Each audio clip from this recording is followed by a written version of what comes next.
Welcome to the last day of the month, September 30th. And we got no hockey. Your first night with no NHL playoff hockey. No storylines to follow. Okay, there are storylines to follow. They're all off the ice, and we know it will be very interesting, regardless of when we know when the regular season will start up again. So there's a lot of storylines out there, and we're going to discuss many of them today. But what did you guys do on your first night without NHL hockey, or at least the anticipation of a game coming up? Did you get some sleep? How about Doug Maclean? Did he get some sleep? The big complaint was that extra hour that he lost on a nightly basis. Oh, if the game went into overtime or double overtime, or time triple. to get the what, Q-tips or toothpicks, Mac? What kept your eyes open on those late nights? I don't know, but was it ever nice last night to turn on Designated Survivor and watch 3 or 4 episodes of Designated Survivor on Netflix? The choice I had was to watch the presidential debate or Designated Survivor, and they were both about the same. Both turned out to be about the same. Chaos.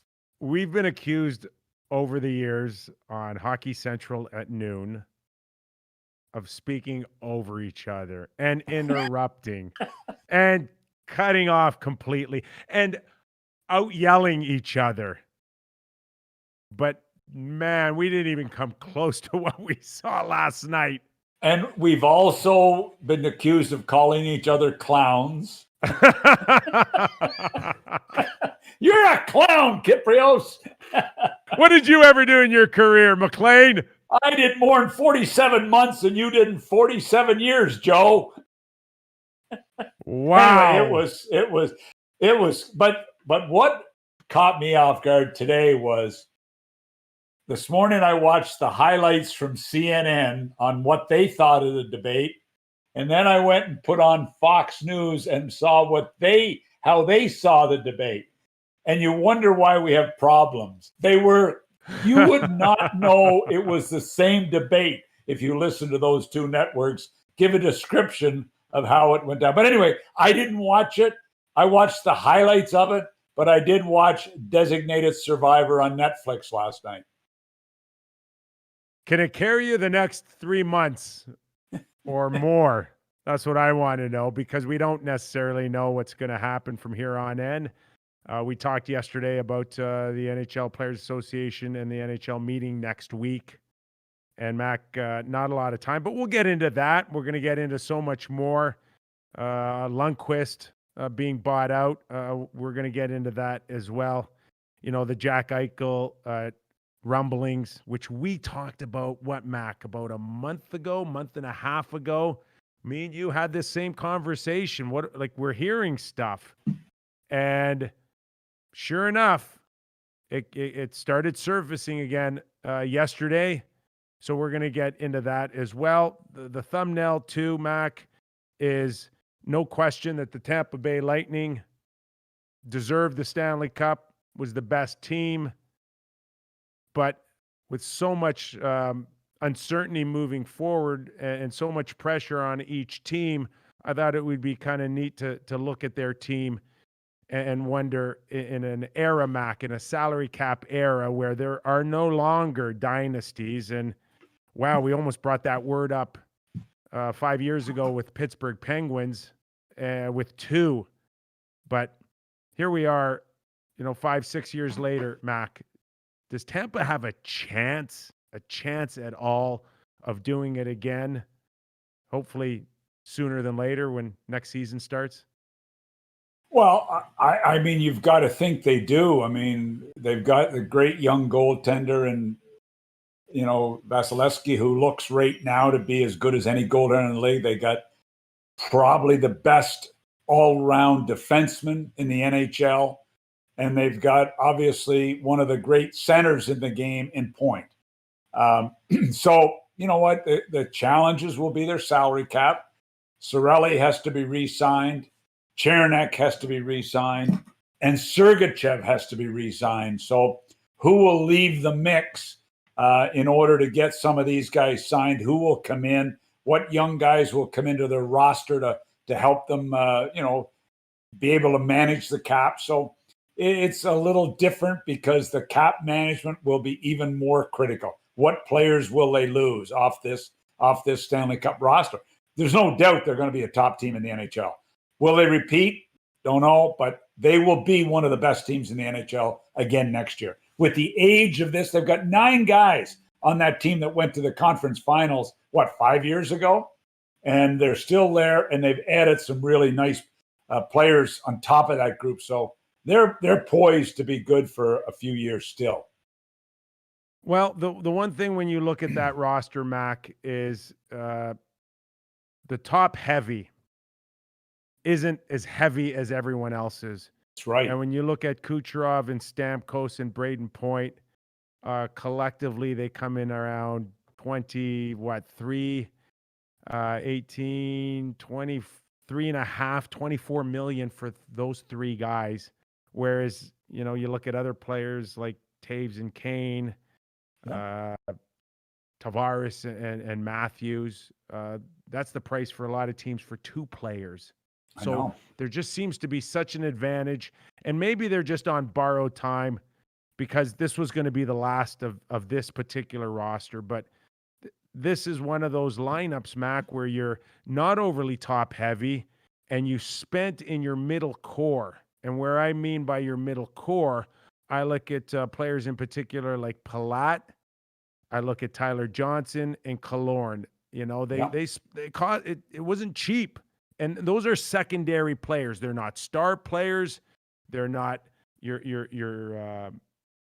frontline guys, but they are great support players that cost you roughly $14 million.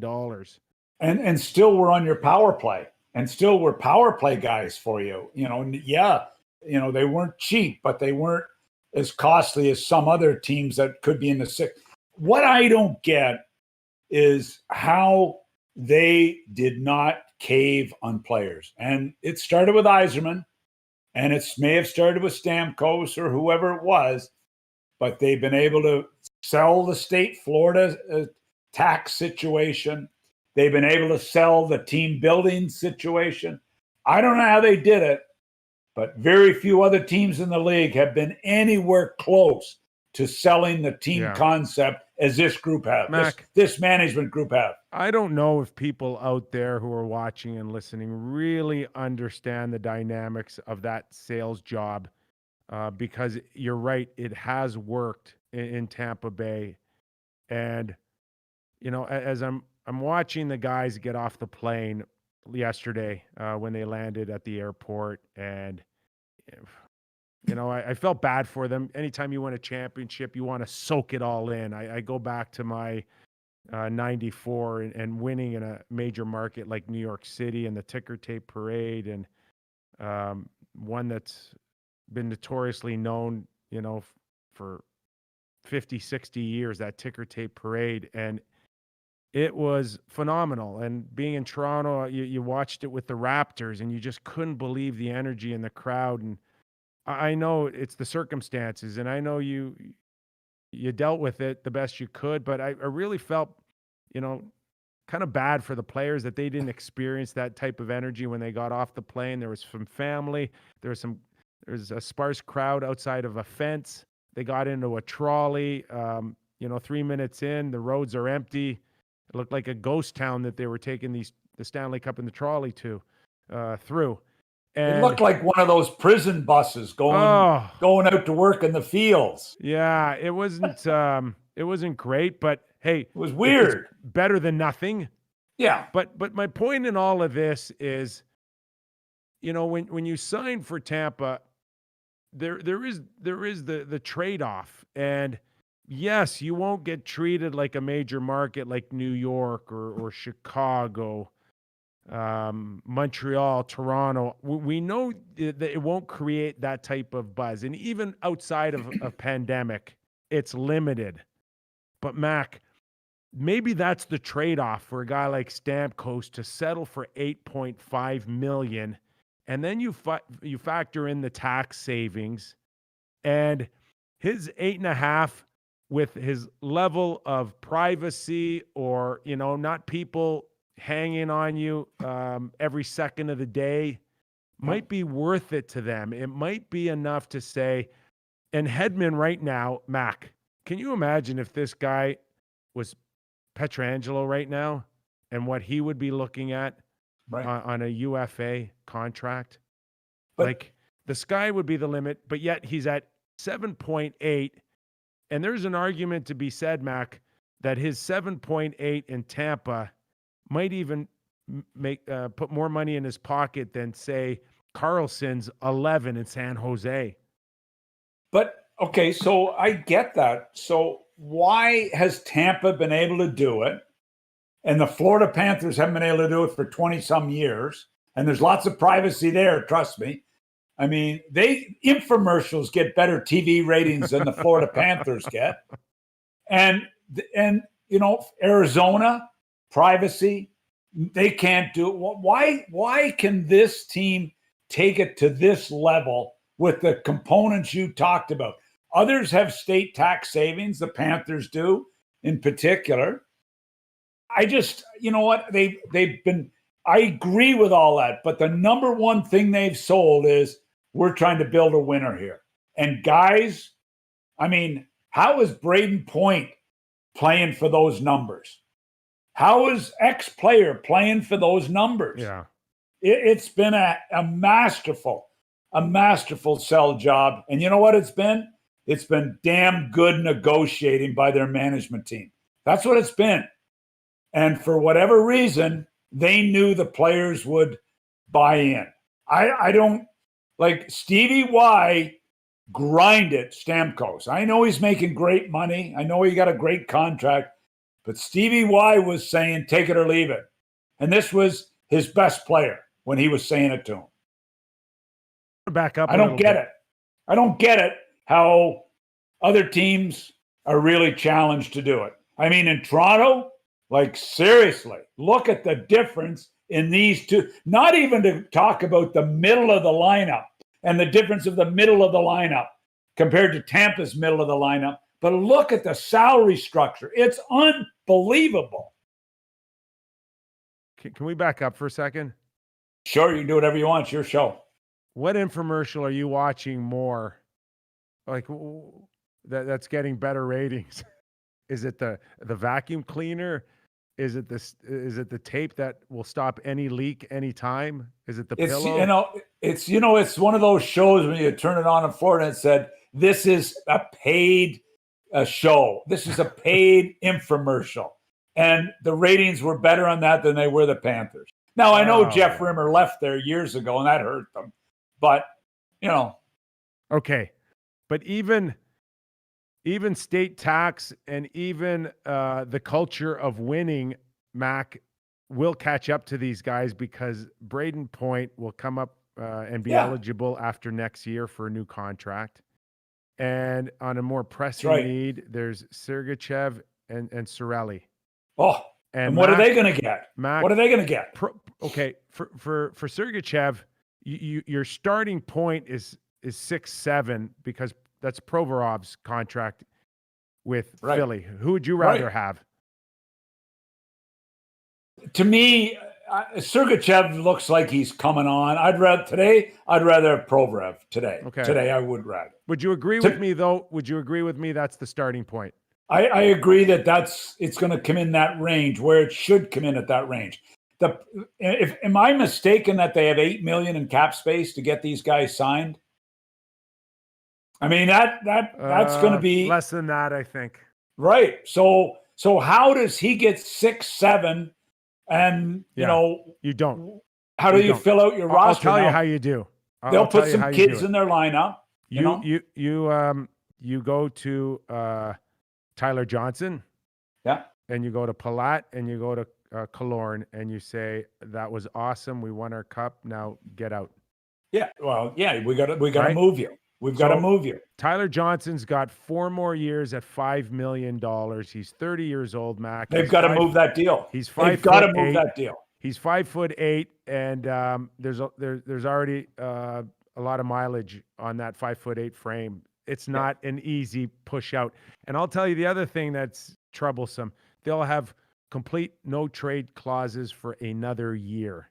Yeah. And then I think it kind of dwindles to a list of 10. But as far as all of them are concerned, they get to pick and choose where they want to go. That's not an easy thing. No, it's not, especially in the marketplace that general managers are faced with right now. It is a tough marketplace out there. I know the big guys will get paid. I get all that. They'll find a way to get their big guys signed, but it is a tough marketplace. It's really challenging out there right now. And GMs are negotiating. I've heard of some contracts that are being negotiated. They're being unbelievably tough on their players because they've got no choice right now with where teams are cap-wise and with dead money on their books and everything else that's going on. So Sergachev and Cirelli are the two guys that they've got to get signed. I mean, those are top guys for them right now. But you're right. Johnson's got to be a guy that's got to move, or Killorn, or both of them.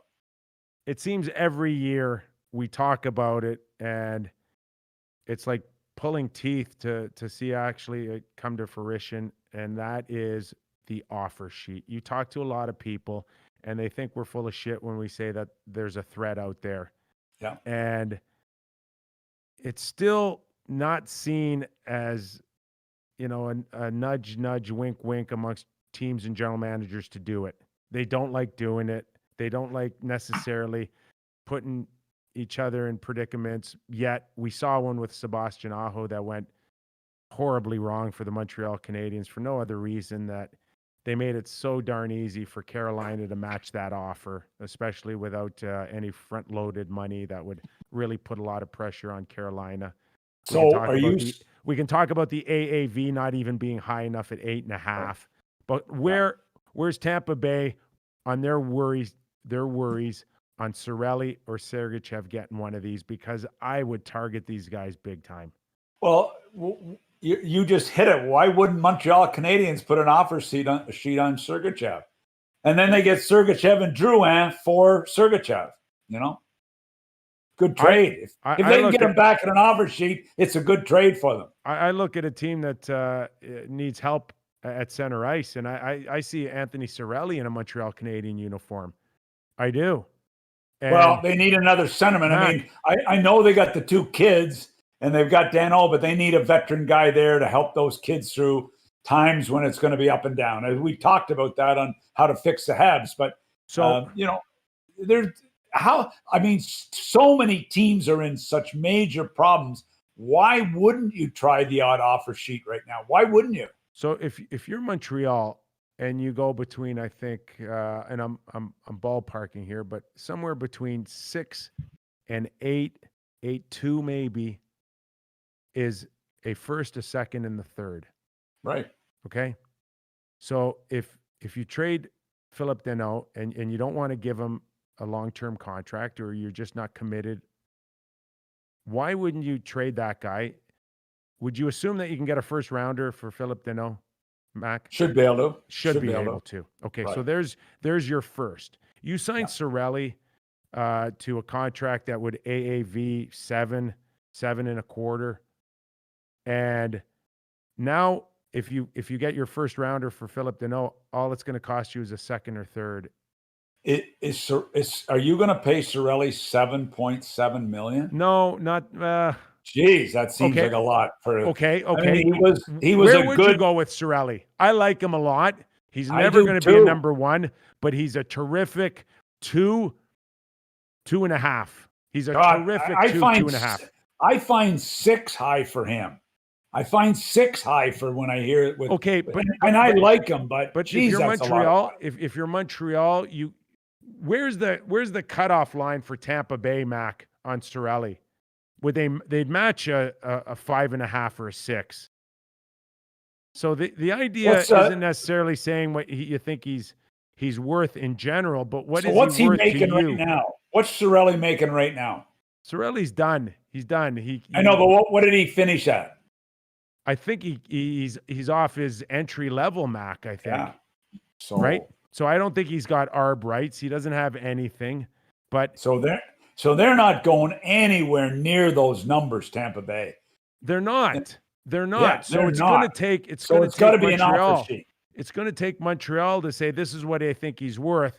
But more importantly, this is what I think I could give him and not have Tampa Bay be in a position to say we can't match. We cannot match. Is it 6? Is it 6.25? Is it 6.5? I'm not saying he's worth 7. I mean, No. that's a little heavy for a guy. That's a lot heavy. That's a lot heavy for me. That's a lot heavy. But yeah. Could Tampa Bay have to walk away from, 6.2, 6.5, 6.5? I've got to think they definitely would have to. I think they would have to. Wouldn't you rather give Cirelli $6 million than Philip Deneau if you're Montreal? Most definitely. Most definitely. So that's the thinking out there. Yeah. So I mean, is this an opportunity for the Ottawa Senators I looked this morning, the Ottawa Senators. Another great team for Anthony Cirelli would be the Ottawa Senators. Well, yeah, and look at them. They're sitting, I looked this morning, they need 22 and this is with their buyouts of Phaneuf and obviously Bobby Ryan. They still have to spend $22.5 million to get to the floor. To get to the floor, they have to spend $22.5 million. What an opportunity if Eugene and Anthony LeBlanc, without Anthony telling us some fibs, as he usually does, is this not an opportunity with the ton of draft picks they have? Shabbat is there. I mean, you could find a right-hand defenseman they could desperately use. They need another top-end forward, a number 2 guy, I think. What an opportunity to improve their team. The amount of upside in Ottawa, the only thing missing for you Ottawa fans is a owner with deep pockets. If you only had that, or just an owner. Mac, they've got the best upside out of anybody, don't they? From this point moving on. I mean, look at their picks they have this year. They've got the 2 for 3rd and 5th. They got 4 second-round picks. I mean, it goes on and on and on. And the opportunity to move those picks for the one thing they're missing is money, and they need some real players to go with the Bradys and the Kachuks and the Shabbat and so on. They just need some more real players there. Well, they're going to be able to. This is a great opportunity. It's a deep draft, Mac, and the question is with 2 picks in the top 5, man, you could get some help real quick here. Well, you got 2 kids in the top 5 that could make your team. They got a big decision, on their number 3 pick between the 2 kids. And the other question is, do they trade down from 5? And that's being talked about. Their chief scout was on talking that he and Dorian have talked about, looking at offers. I mean, their scouts are busy scouring their lists as to both pro and amateur as to what's could be available. Could be a fun summer for the Sens. Just one quick thought. I am hearing rumblings that Eugene Melnyk wants to take Askarov, the goaltender, at number 5. Your Eugene wants him, or the team wants him? Eugene wants the goalie. And how the hell would Eugene know that he should take the goalie? Has he been out scouting? Mac, I'm just. What's your famous line? I'm just telling. I'm not telling you it's the truth. I'm just telling you what I heard. This is what I heard, that Eugene wants a goalie at number 5. We know what Craig Anderson has meant to that organization. The last 10 years, but. This guy has made a lot of progress in the last month and a half in terms of where his depth chart has gone in the first round. This guy could go in the top 5, which still is tough for a team to commit to a goalie that high, correct? Yeah, it is. It is. But, Fleury, he was going to go first overall. So, I mean, it has happened. I mean, the question is, the owner wants the goalie, but what's the chief scout want? Yeah. And we know Mac, Dorian's heavily involved in the they need a amateur goalie. scouting. They could desperately use a star goalie. And Sure. this guy has people talking about teams being as excited as a potential Carey Price type of scenario where this guy could just be a star. Well, Pierre Dorian was the guy that was at the Montreal table when they drafted Carey Price. He was one of their top scouts at that time. So, he's been there when a 5th overall goaltender was taken in Carey Price. Okay, speaking of goaltenders, Mac, we know Lundqvist is no longer a member of the New York Rangers. And, for someone that has spent some time in that organization, I know they would have tried every which way, the Rangers. They're super sensitive on players that bleed red, white, and blue for them. And I would have known that they would have done everything they could to find the best way to handle this situation. But I cannot believe for 1 second that this was the only option left. You tell me otherwise, but watching this guy get bought out after 15 years of becoming one of the greatest goaltenders in history, and no question, the face of the franchise, that they couldn't find any other scenario. Well, I mean, the situation is they were in a situation with a ton of dead money already on their salary cap. I mean, what were they going to do with the $8.5 million salary? I mean, that was going to be able to help them continue to rebuild towards a contender. Okay. I don't know of many other ways around it. They're still going to be dinged with $5.5 million on their cap this year. I do. Even with the buyout, it's only saving them $3 million. And is there any other way? What could they have done? It's just I don't like it. I don't think $3 million's enough to tell your face of your franchise and a guy that you owe a ton to that I'd almost have them eat the $3 million, Mac, than do this to Lundqvist. I got to be honest with you. Well, the other problem they got is what do they do with their 2 other goaltenders who they see as being ahead of them on the depth chart? That's the other problem. Whether they are long-term or not, well, they certainly are today. Gorgiev, you could have moved that guy. Yeah. That's not the guy. That's not the guy of the future, and you're going to move him anyways. I would have had Lundqvist back up. Listen, Shesterkin. This is not this. What I'll tell you what, John Davidson, who we happen to really like, and everybody likes. I mean, who doesn't like JD? I mean, he could run against Trump and win. JD could. He's that popular. Okay, this is what you do. This doesn't seem like a JD move. I'll tell you what you needed to do. Okay, and this is just me and you talking, right? Yeah. You go up to Lundqvist and you say, I'm not interested in saving $3 million on my cap. I'm interested in the whole nut. Okay. You retire, you get it off our cap, and I will find a way to make it up to you. That's the way you should have done it. And does that surprise you that a franchise as rich as the Rangers wouldn't have tried that? Yeah, with a guy like JD, who is the consummate politician. Why didn't that happen? Why didn't it happen? I gotta assume that conversation went on because probably they didn't want to. They didn't want to go into Jim Dolan's office and bring it up. Probably. Okay, but Mac, there's ways that you want to protect yourself from circumvention, and let's get that word out there because I know everybody's yelling it at me right now as we speak. Yeah. Okay, it's cheating. There's circumvention, and then there's circumvention that you can't prove, and we know, Mac, we know it's going on out there. We're not stupid. We've lived this. We've watched it. We talk to people. It's not about circumvention. It's what you can get away with.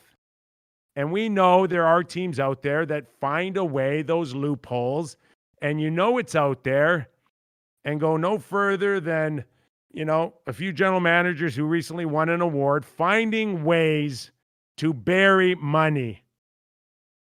And you just wonder what kept it. Did Luongo retired, right? Luongo retired. Did he have term left? That's a good question. I you know what? I would have to look it up. Yeah. Maybe we can get Michael. I thought you had an assistant there to look things up. I got my assistant. I thought you had an assistant to look things up there, Michael, and find Luongo. If I'm not mistaken, Luongo's on.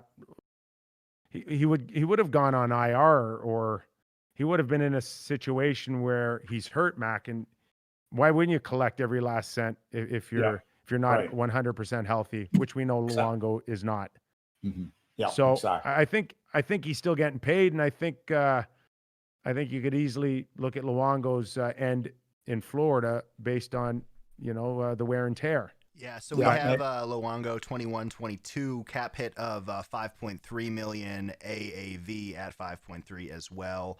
Looks like he has a total salary in next year of 1 million and a minor salary also of 1 million. Yeah. Yeah. So Mac, maybe the only scenario is that that Lundqvist didn't want to do it, didn't trust it, wanted his buyout. We know he's a Ranger for life. We know he could have any job we want. We know how good the Rangers have been, if not Rod Gilbert is a prime example, to Brian Leach, to Adam Graves, to Mike Richter. Yep. We know there's a list of them that are Rangers for life. Lundqvist would be no different, but the only conclusion I can come up with is that Lundqvist just wasn't comfortable enough for the nudge, wink, wink deal. Well, it would seem that way. That, I mean, you would think. I've got to believe that JD and the management team did everything they could to make this come across as best they could. Yeah. Yeah. There's no question. It's just, I know there's a lot of sad Rangers out there for sure that would have liked to see him. For sure. I don't know if you want to call it a farewell tour or a proper goodbye, but this one's tough on the Ranger fans, I know, today. Yeah, there's no doubt about that. And look, he has been the guy. And like you said, it's still a 5.5 million cap hit. Then there's a cap hit next year of 1.5 for 21-22. So they're going to get stung a little bit as they try to work their way through this.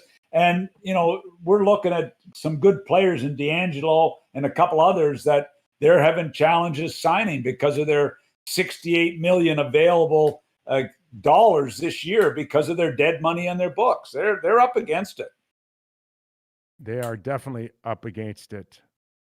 So yesterday, the last 24 hours, a lot of chatter about Jack Eichel and the Buffalo Sabres, and if Lundqvist wasn't enough to keep the Rangers on the front line, there was talk about Eichel and the Rangers, Mac. Didn't we have this conversation about 6 weeks ago about Eichel not being very happy and some talk about him being shopped? Well, you brought it up. It had to be the first week or so of this show that you brought it up, that you heard rumblings that Eichel was being shopped. And I'm thinking, is Kevin Adams really going to shop Eichel when he just got the job like a week ago? Are you kidding me? But as per insiders, it surfaced. Your comments surfaced a month and a half later. Well, and Bob McKenzie got on it, and as soon as Bob McKenzie gets on it, then he's the Godfather. So there's something out there for sure. Well, it's at least been discussed. Well, Bob used to say to me, I don't know if it's going to happen, but I guarantee you, if I say it, it's at least been discussed. Yeah, so Bob McKenzie validated me about 5 weeks ago when we first brought it up. But Mac, I don't believe for 1 second anything ever has come close. And No. whether or not they're kicking tires, someone even suggested to me that the first overall pick would be something that the Buffalo Sabres wanted out of the New York Rangers for Eichel. Like, is there a scenario, and we know what No, there isn't. Lafreniere means in terms of potential and the prospect, but is there any type of scenario that you could want if you're both the Rangers and Buffalo to say, I'll do that. I'll give you Eichel for the first pick overall? Well, look, Lafreniere is going to be a very, very good player. Is he going to be a franchise player? There's still a lot of questions out there as to whether. Look, he's going to be an impact player. He's going to be a great player, but is he going to be a franchise player? We know Eichel is still young, and we know that he has a chance to be. But we know an Eichel, exceptional franchise player. We know Eichel, if he can just settle down between the ears, has got so much talent that big time. He has superstar written all over him. He's got to mature a little bit. But there has to be discussion. There has to be discussion. If you're talking Eichel, for the only way you would ever move the first overall pick, if it is for somebody as young as Eichel and as good as Eichel. That's the only way the first overall pick can be contemplated in a trade talk. And you mentioned Kevin Adams goes in there. This cannot be Kevin Adams' first trade, Mac. There's just nowhere. There's no way he wants to go that big that early here. It isn't his first trade. He made a trade last week. He acquired Eric Stahl. Mac, real big trade. Real big trade. Yeah, this is real a meaningful one. If Kevin wants to make a big name for himself, go for it, man. Go for it. I had Kevin as a player. Great guy, great kid. My owner in Columbus, if he was alive today, would still be mad at me for trading Kevin Adams. I traded Kevin for Ray Whitney. I thought it was a hell of a trade. Yeah. It turned out to be a good one. But Kevin was a great kid.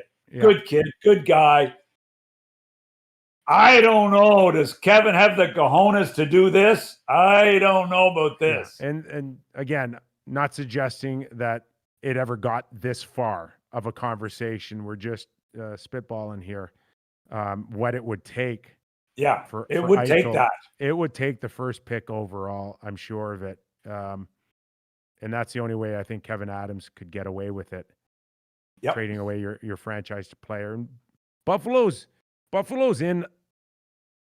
They're caught a little bit, Mac. I don't think that they want to spend any more money, and we know that they've spent already a lot. But there's a ton of pressure on Kevin Adams when we return, if we return for next season, to make the playoffs.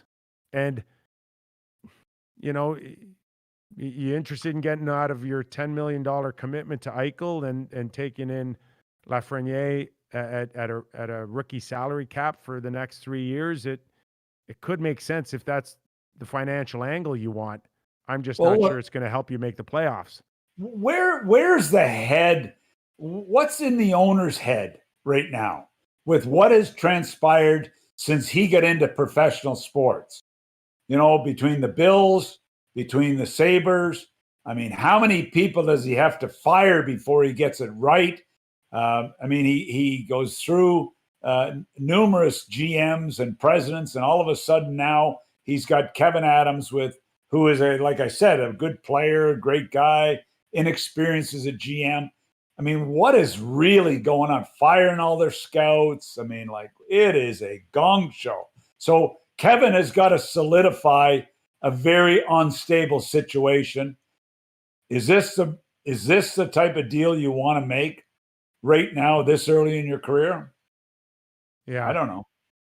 No. And we fully expect Eichel to be in a Buffalo Sabre uniform when they start. Hopefully late December, early January is the wish list. But I will say this, and I've believed this since I've covered hockey over 20 years ago. Where there is smoke, there is fire. And Exactly. whether or not you believe for 1 second this is bullshit or there is some truth to it, this will not, I'm guaranteeing you right now, Mac, this will not be the last we've heard of Eichel and whether or not he's going to be in another uniform sooner than later. It will surface again. I agree. It doesn't get out like you had it a month and a half ago. Bob doesn't bring it out unless there's something to it. So yeah, I agree 100%. Don't BS us, Sabres. We know there's been conversation. No. We could never BS you, man.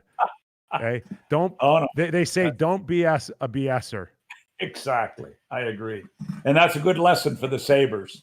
Mac, what can we expect in the next couple of weeks here? Because, there's so much talk, and I get, a lot of the insiders, and we've mentioned it, many of us, many are our friends and colleagues that we've worked with, and, their job is to create interest and create a buzz.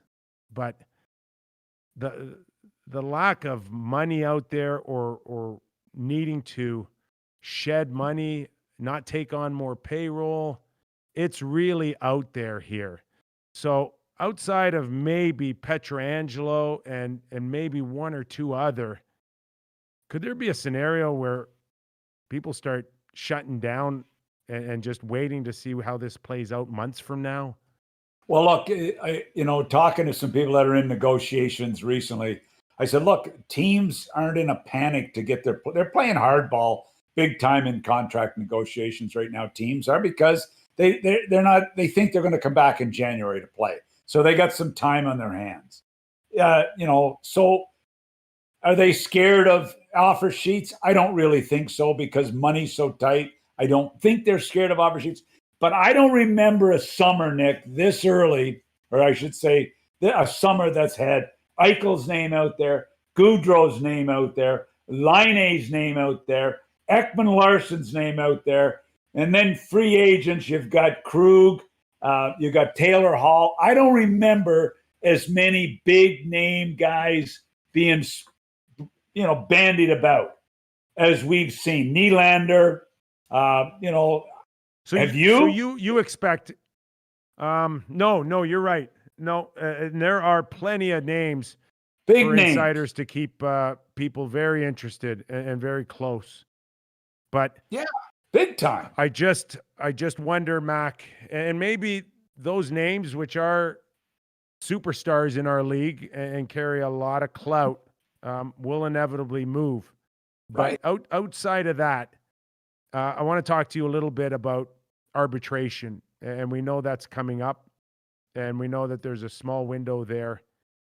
I keep hearing that if teams don't like the number out of arbitration, that they'll walk away. And there's a lot of talk about that market being flooded into the UFA, because if you don't like your qualifying offer, or I'm sorry, if you don't like the arbitrator's offer, you have a window to walk away, and then your player becomes an unrestricted free agent. Mac, we could see 50, 75 added to the list. Who knows when it comes to qualifying? How many teams average RFA? 3, 4 per team? Right. And that's a lot of guys you got to deal with, and you're going to walk away from a few.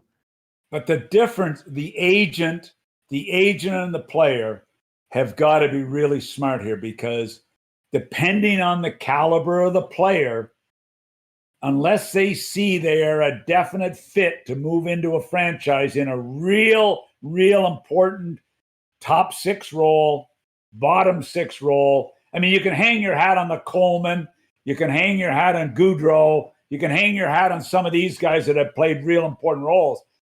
But I don't know if you want to be an unrestricted free agent this summer. I don't know. That is a calculated risk with the number that could be out there. Some guys are going to do very well off it, but I don't know if you want to get into a situation where you want to enter that cesspool.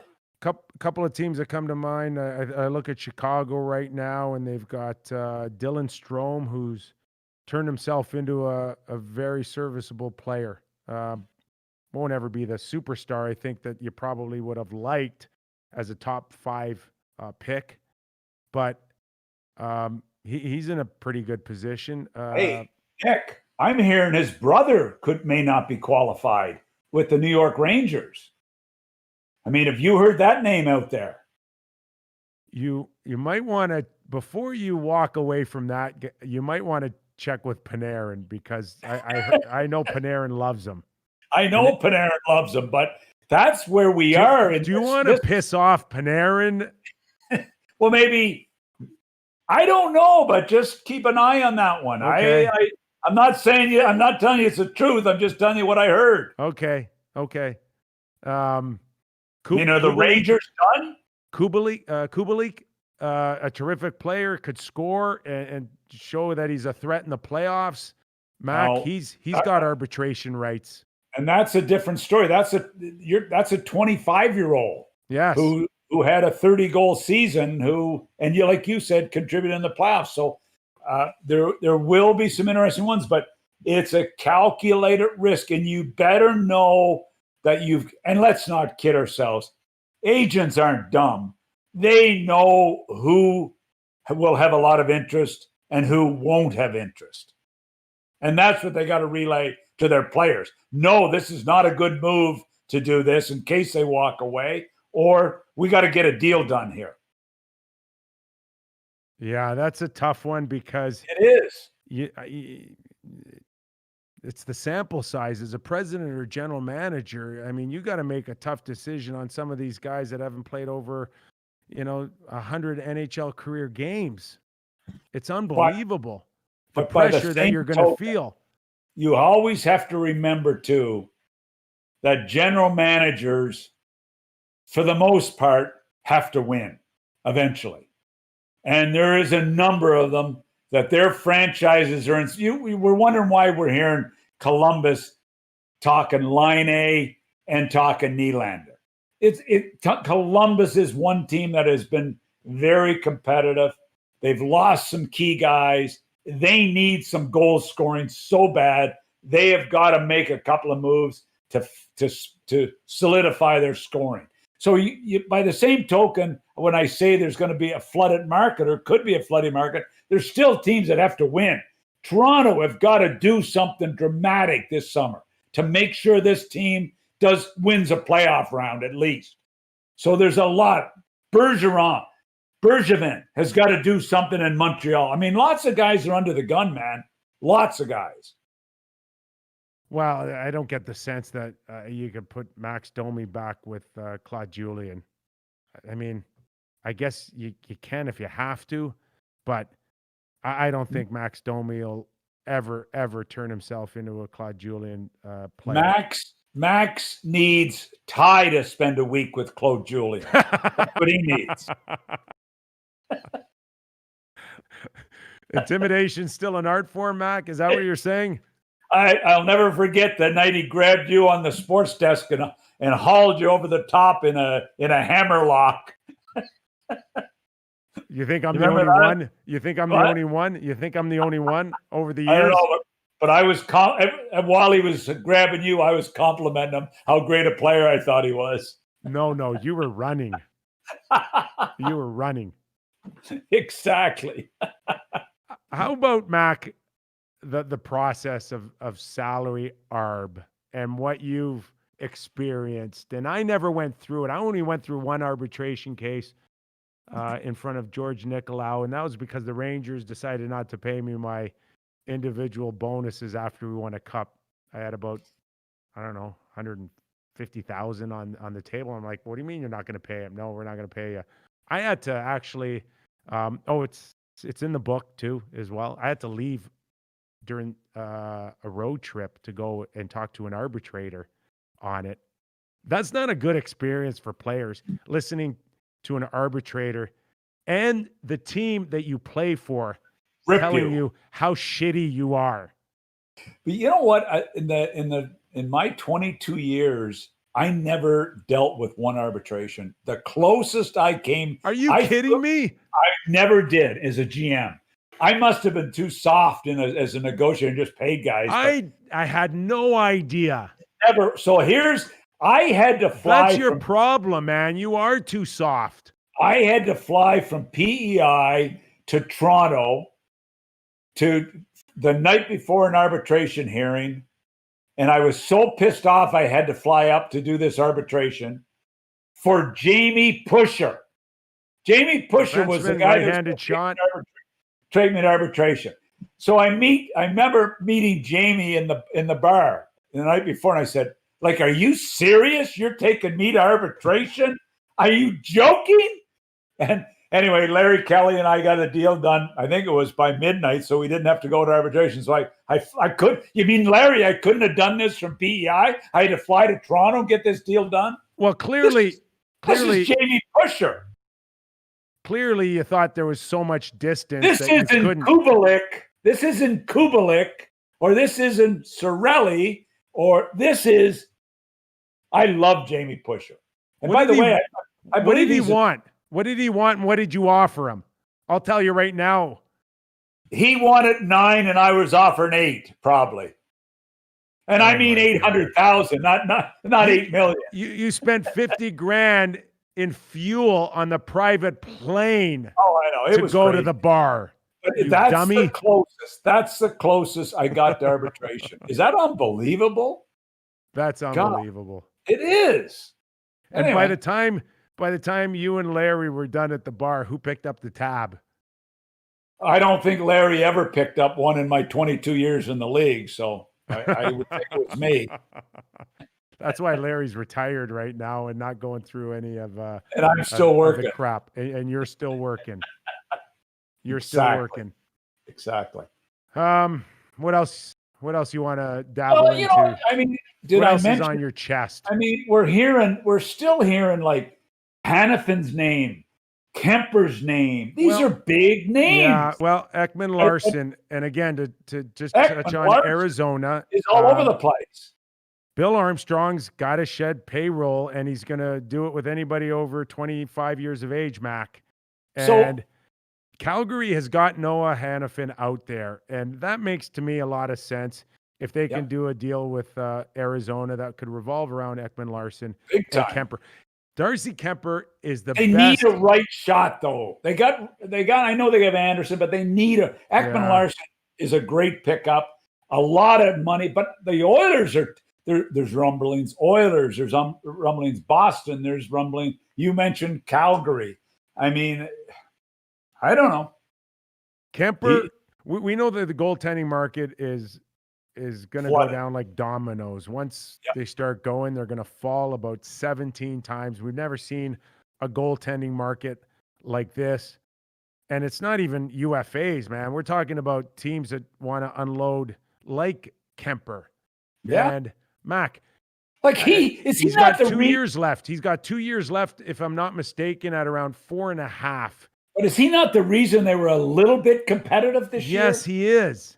He is. I know they have Ranta. I get that, and he's got a couple more years left or whatever. But I mean, this was one of the great player personnel moves that they made, was acquiring this guy, and that's the sorry state of the Arizona Coyotes right now. But in my opinion, if Bill Armstrong plays his cards right, with Kemper being at 4.5 next year and the year after.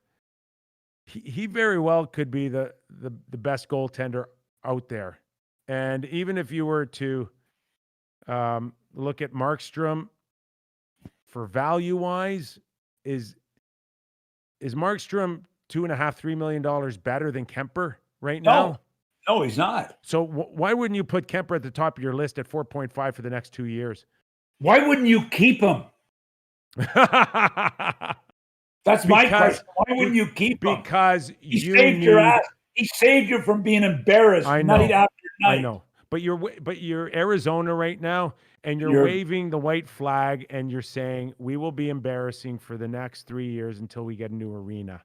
And that's they just got a new arena, didn't they? I thought No. they just got a new arena. No, they got to build a new one, Mac.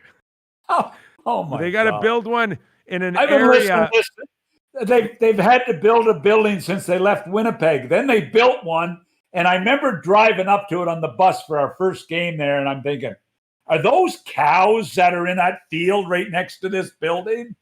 Are those milk cows or are they bulls that are in this field next to this building as we were driving up to it? I'm thinking, oh my God, what a disaster. And now they need a new building. Great. They need one that people will drive to and actually sit in it. Yes, That's always been the issue. How in can the Glendale. NFL have the building next door to them and not have trouble with people driving to that building? Yeah. Once a week on a Sunday, Mac, a little different than a That's Tuesday true. night. That's true. That's why it's your show. You have that sense of, that common sense thread, Why couldn't those guys get along last night like me and you? I think I called you a dummy in the show earlier today, though. Oh my God, that was painful. So we're going to be around Thursday and Friday. For all of you watching and listening, we're going to figure out our schedule moving forward. We are going to take a break, obviously, in the off season, but we're going to be real close to do some updates, news and information. We're going to find Mac. Mac will still be here on Friday, and maybe we'll go over a complete look at a lot of teams and what their challenges will be in the off season. And Mac, we know, man, when you really look at it, there are teams that are going to be challenged, and then there's going to be teams that are completely screwed. Maybe we'll get into that on Friday. Big time. And if I'm not mistaken, Jordan and Joe, we still got a Harley Davidson to give away. And I know my followers and listeners who have been on blitzbet.eu know that they still have a chance out there. So what can you tell us? Just a minute. What's the latest? Where is this Harley located? Because I will be going through Utah, Colorado in my RV in the next month. And I mean, I could get a trailer if I happen to be lucky enough to win it. But where is it anyway, located? Parts unknown. That's where it is. So what you're doing is telling me to get lost is basically what you're telling me to do. You'd be too cheap to get a trailer. You just use hockey tape and put it on the roof.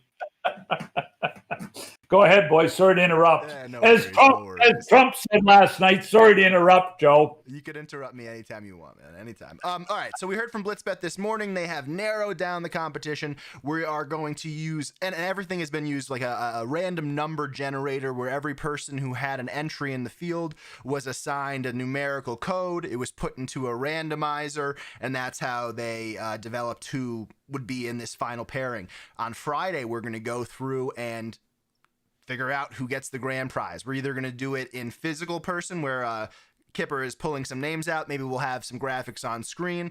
But by Friday, someone will be revving their respective engines, I guess. And for Jill's preference, hopefully it's not Doug. And ours too, because that would just really be a bad look. Mac, for an added bonus, do you want to throw in your RV as well? I need it in the next month. After this road trip, I may. Well, I'm excited about it. I really am. We've been talking about it for what now? Too. 5 weeks, 6 weeks. We've been talking about a Harley. Yeah. I know I worked at Sportsnet for 20 years. They never let me give away anything. Nothing. You didn't we always give away a Dodge Ram or something? Whoever won that? You won a Dodge Ram for being the big hitter in Hartford once. No, it was a GMC, and Brian Burke gave me the guy that had the most hits over an 82 game season, a GMC. Hits in the head or hits? Whatever it was, I qualified for both. Combined total. It was a combined total, I think. It was a combined total. So we have some people in chat asking about what the schedule is going to be like, what kind of topics we're going to talk about, and people have been talking about that for the past few weeks. I could understand them being curious. We're going to hit on draft stuff. We're going to hit on free agency stuff. We're going to have interviews throughout the off season, and we're going to have some semi-regular to regular shows. We're going to be here. We're not going to be here daily. We're going to figure it all out for you. But one thing I could promise, and I know Kyper and Doug feel the same way, we will not abandon you. We will be here. We'll talk all hockey. We'll talk trades. We'll talk everything that comes up. And I know Jeremiah Maxwell in chat, he loves the off-season stuff. I do too. I know you guys like that as well. So have no fear. We'll get into it. We do. And the chatter will not disappear. I assure you that, you know, while the challenges are, of course, a flat cap for many of these teams, these are businessmen and they are looking at ways to take advantage of maybe another team being vulnerable, and that will never stop the chatter, Mac. As a president and general manager, you know, you wake up daily, Mac, and be in a situation to say, okay, how can I make my team better in what could be a tough market? We know people make money in tough markets. Teams I would be no different. I think it's the same. I think there's teams that still have to win, and owners, when they see Jeffrey Vinnick and the success he's had this week, they want to all be Jeffrey Vinnicks, no matter how much success they've had in their work careers or their overall careers. They want to be winners on the sports field, on the ice. And that's why it'll still be competitive this summer. Well, and just to, you know, reiterate what Jordan said, we started this show in late July. We hit it when hockey came back, which was great. We certainly appreciate all the followers, all the listeners, everybody downloading on podcasts. The response has been great. So my last thought is just to disappear on you all in the off season. I want us to maintain a great relationship moving forward here, and the best way to do that is stay around, stay close, update you on news and notes, hear some stories of Mac driving his RV into a ditch, all of that. I want it all out there for you to keep you guys well informed and well entertained. And Mac, I know you'd be willing to drive your RV in a ditch to do the same. I'm like you, Kip. I'll do anything for money and to entertain. That's where we love the truth, man, out of you. Jordan, anything to add, or are we good, pal? Hey, no, I just want to echo those sentiments. Really appreciate all the support everyone's been giving us throughout the months. Obviously, we are working the next 2 days. Like, you guys sound like we're going off the air, but we are working the next 2 days. We're here today. We're here Friday to give away the Harley, and then and then we'll let you know exactly what we're looking at in the next couple of weeks. Yeah, as Trump said, Joe. Sorry to interrupt, Joe. Jordan. Sorry to interrupt Nick and Jordan. Guys, God. You got it? Doug Maclean, everybody, for your enjoyment and entertainment out of Summerside, PEI. Thanks, Mac. Take care, boys. All right. And Jordan, thank you for the update on the Harley. Yeah, I can't wait. We're going to do that at the end of the week, and we're back tomorrow as well. For all of you watching, listening, downloading, thank you so much for your support on the Real Kyper at Noon show, and we will see you tomorrow.